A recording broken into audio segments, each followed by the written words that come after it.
Dugo sa dragon sa ugat galatay, tisi kadoktrina hangtod ta mamatay. Respeto gugma o pagtinabang ay dili na basta-basta bay. This is the acro style. Dugo sa dragon sa ugat galatay, tisi kadoktrina hangtod ta mamatay. Respeto gugma o pagtinabang ay dili na basta-basta bay. This is the acro style. Reklamo ka ng reklamo, bakit ka sumali?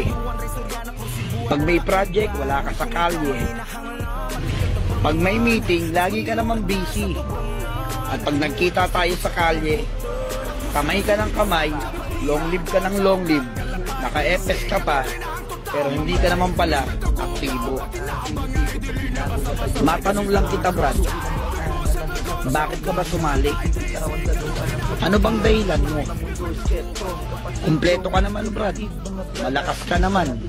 At may kakayahan kang umaten ng mga proyekto.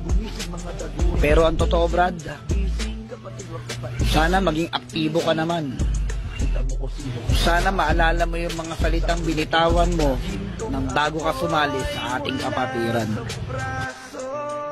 Kasi, Brad, sa mga dahilan mo, mas dinaig ka pa ni Brad na nasa video. Saludong-saludo ako sa iyo.